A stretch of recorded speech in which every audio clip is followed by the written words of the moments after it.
Harmon, Commander-in-Chief, Tested Brian Duffy, Adjutant General.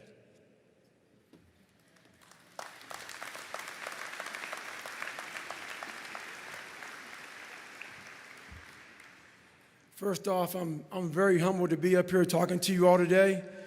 For a living, I'm a motivational speaker, and I speak to thousands of professional athletes, from the biggest names to the smallest names. And when I saw Doc walk in here with the Congressional Medal of Honor, this is the first time in my life I got nervous to speak in front of a crowd. That's how much I respect this man up here. I was reading about this man back in the day, so I'd like to thank the VFW very much for giving me this award. It means more to me than anything I've ever received in my entire life. I'd like to thank my grandfather, Sergeant Jack Gardner, who is now deceased. This would be the happiest day of his entire life. I'd like to thank my mom up here, who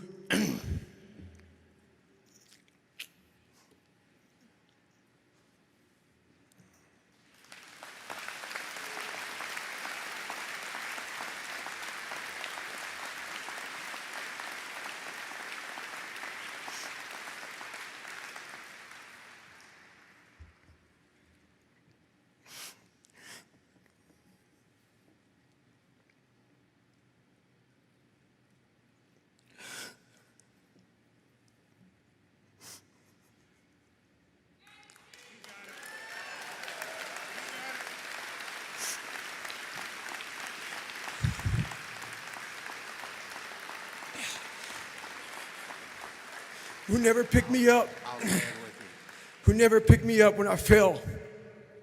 She taught me how to get up when I was knocked down. I thank my uncle for always being there for me. And I thank all of you out here who fought in these wars. You have no idea how big of a deal this is to me. I was not always this strong guy you see. I went through a lot of hard times in my life to get here today. And a story I'll tell you with real quick. I tried once to get in the Air Force to be an Air Force pararescueman, and I quit for fear of the water. I was 175 pounds. I left the Air Force 4 years later at 300 pounds. I went from 175 to 300 pounds. There's a long story in there on how that came to be. But I sat around and read a book on the Medal of Honor. And those guys, all I wanted to be was an uncommon man. And my whole life, I was not that. Much worse than that. But I read stories about men like you, Doc, who had the courage to jump on grenades and stuff like that. So I came home one day from working at a job called Ecolab, where I sprayed for cockroaches. Made $1,000 a month, weighing 300 pounds. And I got home and I watched a show on Discovery Channel of guys carrying boats and logs, Navy SEAL training.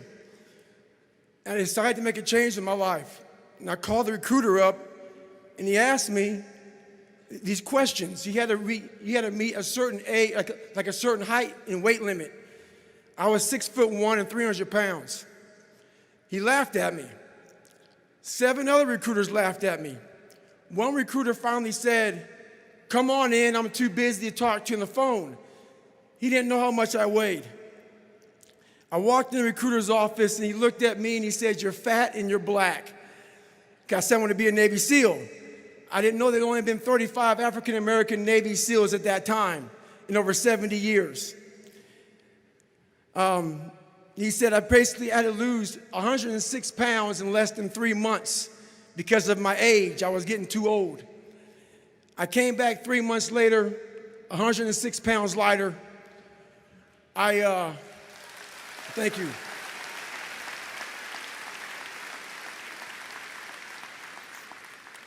And literally, I spent 18 months going through BUDS, which is a 6-month program. Went through 3 hell weeks.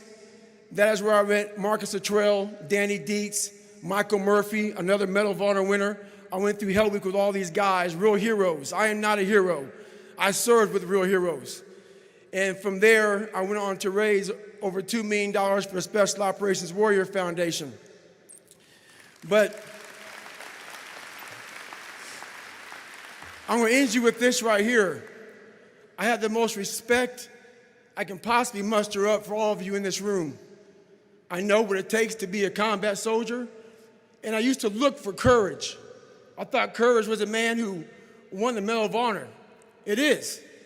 But courage is a man who's willing to put those boots on every single day of his life to go out there and fight for this country when nobody even knows what the hell they're doing or where the hell they're at. You do it for the man beside you. Thank you.